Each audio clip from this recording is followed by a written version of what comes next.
Hi everyone, and welcome to Wisdom Couch with me, Portia. My guest today is a multifaceted individual, from a soccer player, a businessman, and a law student. I can't wait for you to hear the story. He is known as Ganisto. MASHILOANE, Mr. MABUTI, how are you? I'm good, and you, Posh? I'm good, thank you. Thank you so much for honoring our invitation. It's so good to have you in studio. It's a pleasure. I would say I'm also honored to be here. Fantastic, thank you. Now let's get to it. I mean, I'm reading about you, exciting things. But I mean, just for the audience, to know who you are. Who is MABUTI MASHILOANE? Ooh, MABUTI MASHILOANE. MABUTI MASHILOANE is born and bred in Bloemfontein. It's a boy born and bred in Bloemfontein. I started school in ACC, Accelerated Christian College. Then from there, went in Cape Town, and then till I ended up in HTS Louis Botha. And then I would say my story with football, if I may say so. My story with football started very, very, very awkward. It was a day after school.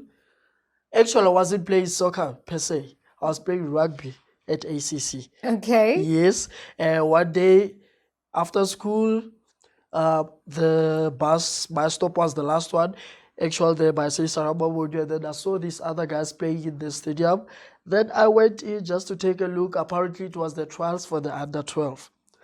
Then I was late, and they didn't allow me to come and trial. But then I don't know what happened. This other coach said I must come and join them.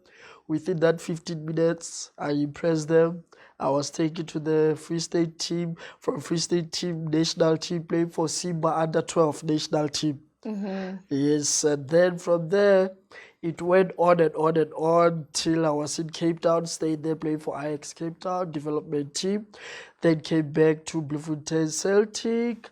Also, I went to school at HTS Louis Botha, and then when I matriculated, that's when I pursued my soccer career at Bloemfontein Celtic. But now the road wasn't that rosy with the way how everything was supposed to be. And yes, I did go all the stages of development as a player. Being in the development structure, your wish is to go to the first team, obviously. Yeah. And then I was promoted there to the first team, had a contract with the PSL and Bloemfontein Celtics team. I was excited. The future was very bright. And then, without even playing my first game in the PSL, I got injured. Oh, no. I got injured, and then, my kneecap relocated at the back.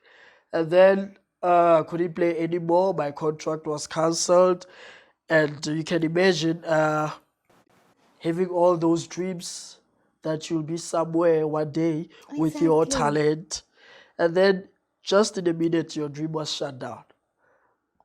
My goodness. So, because that means o qadile ho bapala soccer already when you were in high school. You know, even before high school. Even before high school. So you were already in it. In it, and I can tell you everywhere where I've been, I've made a landmark. I remember at ACC, I told them the second day while I was playing football, I told them we're gonna win the league, and soccer wasn't something that was there in there, because I remember the school was in showground, there were no fields and everything, but I had that belief when I'm there, things will happen. We won the league. I went to HTS Louis Botha. It was, I would say, white-dominated school, real rugby and everything. They were the first choice. But when we came there, the second day, we won everything till we matriculated. That's what Louis Botha it is right now because of us. Wow. And if you could go to HTS Louis Botha, there's this thing called Roll of Honor. There's a Wall of Honor where they write the names of all the students. Yes, I was the first black person to wear a black blazer, an honors blazer in football. So from there, I opened the floodgates. Everybody just came through. But the first black person to do that in soccer, I did that. In Free State In Free State knockout, white-dominated school. That's how things happened. So I think football it was within my bloodstream, talent, everything. It was within me. Sure. Yeah, it was within me. And now, so take us through then what happened then after the injury? Like, then obviously like dreams are shattered. Wow. I mean, you had, I bet like, because I always hear that every soccer person would want to go overseas or be chosen by like, big leagues and so forth. So what happened? What was going on at that time? Like what went through your mind? I would say that was the first test in my life. And then I didn't pass it with flying colors, if I may say so. After that, let me tell you something about being a soccer player on that level. Yeah. Having a professional contract, people start recognizing you. You become famous. The money is there. The girls are there. Everyone, the respect that you have. And then imagine that being taken away from you just like that. You wake up, today you are something, tomorrow you are nothing. And then what happened after that, it was heavy. I even stopped going to school. I was in Motero. It's a TVET now. I was in Motero. I stopped going to school, and then I started drinking. To me, I thought like I was getting myself, like trying to forget what happened. But with that being said, I started drinking. Okay, although I didn't do drugs and everything, but my drinking was heavy. It was a drug on its own. On its own. Yeah. On its own, it was very, very bad. Things, instead of getting right and being sober, things were going down the slope. Sure. And then it happened for, I think, a good 4 years. I think at that time I could say I was lost in life. Yeah. I was lost in life to such a point where I remember my mom took me and then set me down, and then she was crying at that moment. Like I wasn't listening to anyone at that particular moment. And then she talked with me like, please, this is what to do. What you are doing is wrong. Try to turn on the God side of things, Try to pray and do all of that. But in that moment, I didn't instantly, do those things. Yeah. Yeah, I was on my world, like in my own mind and everything, That's how I dealt with pain, so to speak. And now on the other side, my friends, the people that I grew up with were progressing in life. So you can imagine. So it was a tough time. It was a tough time for me. I would say so. I wouldn't lie about it. Yeah. It was a tough time. I mean, for 4 years, for you to go 4 through years. that, that's almost like depression. There was this other time, Portia, if I may put it, it was in festive season. I went with this friend of mine, Siwahla, who was playing for Bloemfontein Celtic. We went to Joburg. And how did you go to Joburg? We were drinking here in Bloem, like we just decided, well, let's go to Joburg. We went festive. The 16th, 25th, 31st. You can imagine all those days. That's where usually here in South Africa, that's how we celebrate. Most families come together. We celebrate the festive. Yeah.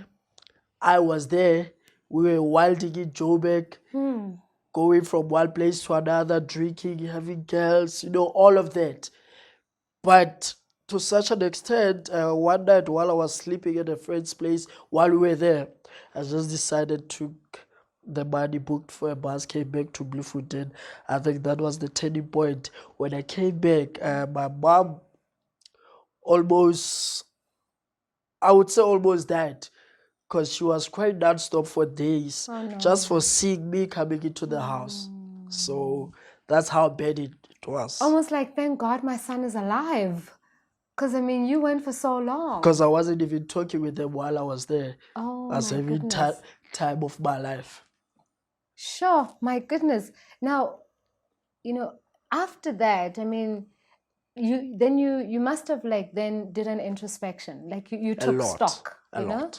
So now, what was the outcome? What was the journey, after that?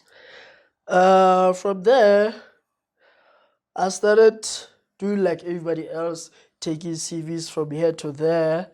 Yeah. And then, obviously things didn't go well. But I had a background of coaching. since I grew up in the sport. I think and then I had some few courses in coaching. I started going to schools, doing my coaching, all of that. And then, obviously, when they say whatever that you do, you attract positive energy from it.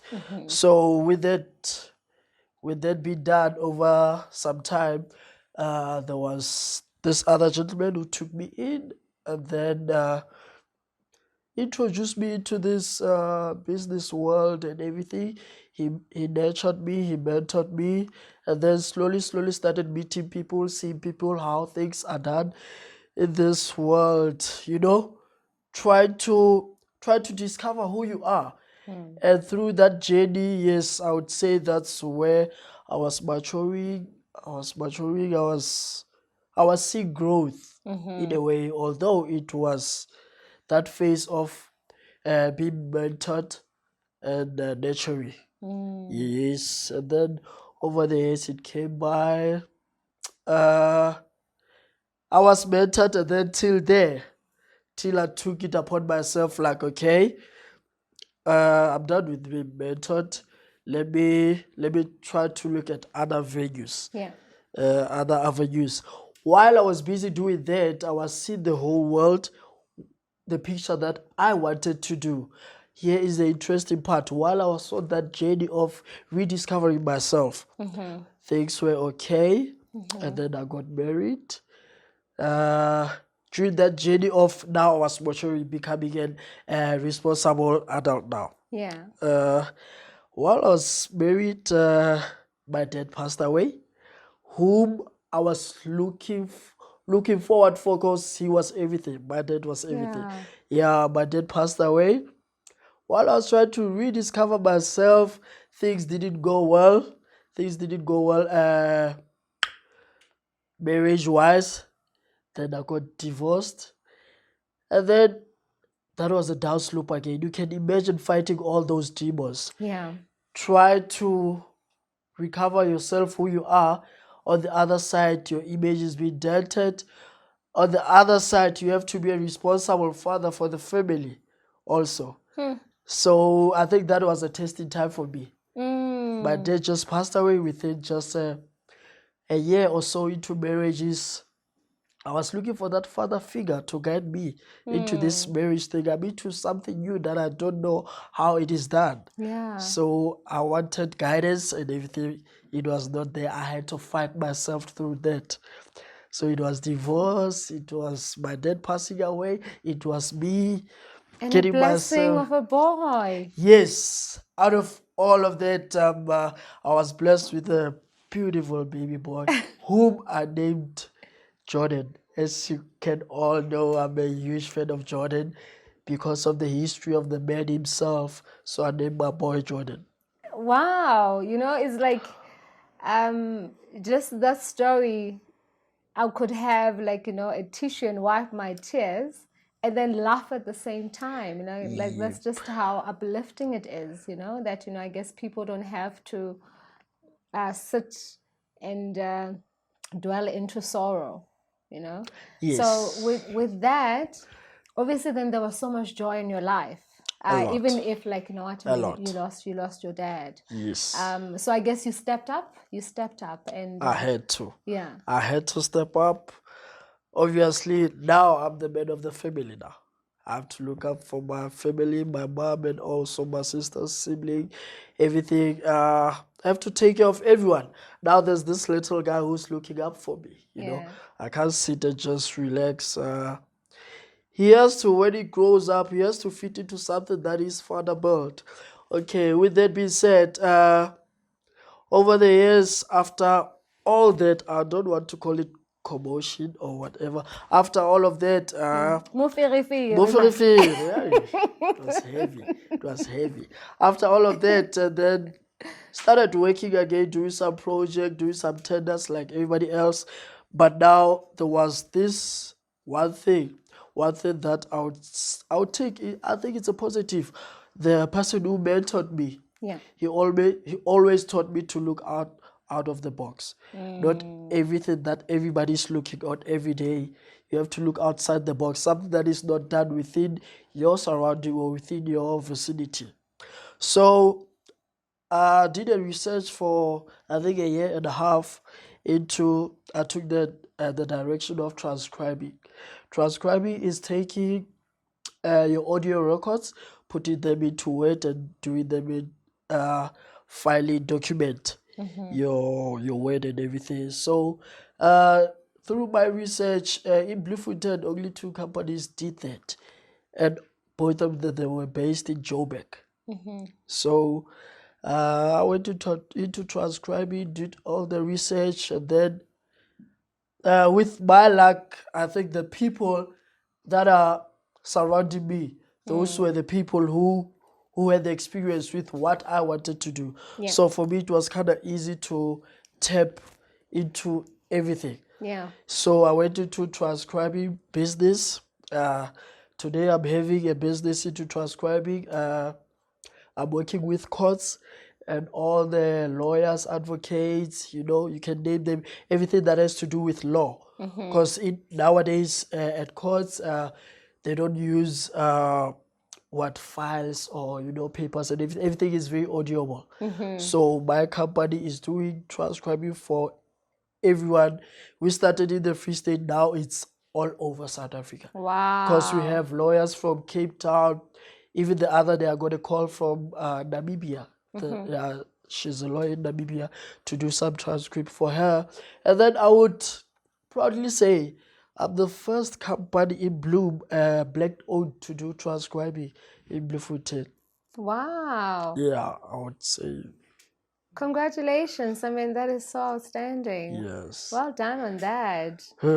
Yeah. So, I mean, just listening to your story, I mean, I've got so many questions. I mean, but because of time, I mean, for somebody that is really listening to our conversation right now, and they're like, look, I have been a soccer player, I've been injured, I've lost my mom or I've lost my dad, I've been divorced, but I'm still standing. So, I mean, it's like, what would you say to the next person? Like, because at the end of the day, we want to spread positive energy and hope that, even if you can just help one person, what would you say to the next person? Thank you for just iterating the word positive energy. I think I've just surrounded myself with the right people. Yeah. So obviously the energy rubs itself. Automatically Rubs, changes. yes, it rubs itself. And Yeah. I would say from my journey, from where I was to where I've been, I wouldn't say it's patience, it's persistent and hard work, so to speak, and then just be different. Be different. And then for the next person, I think a lesson for me, I would also like to spread it to other so-called up-and-coming soccer players. Yes, we do have talent, but then if that talent is taken away from you, where do you fall back? Which is whereby education comes in. As in, like, now, you're never too old to study. As in, like, now, the work that I'm doing, the transcribing, yes, it is there, it is work, it would sustain me, but I took it further by tapping into law. Currently, as we speak, I'm studying law. Wow. I'm a law student, yes, doing LLB, registered with the UNISA. So I thought, like, after this business, when there's no business, where am I going to fall? Yes. At least I would have some background education, which is what our so-called soccer players or every sportsman, he or she, I think education is the key. Whether we like it or not, education is the key. And then be different. And then what I go with each and every day, my motto, that's my motto. Yeah. I learn every day. Awesome. It's never too late to learn. You learn every day. Yeah. Today I learned how these things work, you know how to work, you know, everything you learn every day. Yeah. Your life is a journey, everything, you make history each and every day. Yeah. You just make history. Evolve. You evolve. Wow, wow, wow, what a story. Now, after that, I have no more words. I am really inspired, about what I heard today, and I hope you have been too. So, if you know anyone that has such amazing stories to share, such as Mr. MABUTI MASHILOANE, please send us an email on hello@wisdomcouch.co.za, and we will surely be in touch. Thank you so much, for tuning in. Do not forget to subscribe to our channel, and remember, send positive energy. Goodbye for now.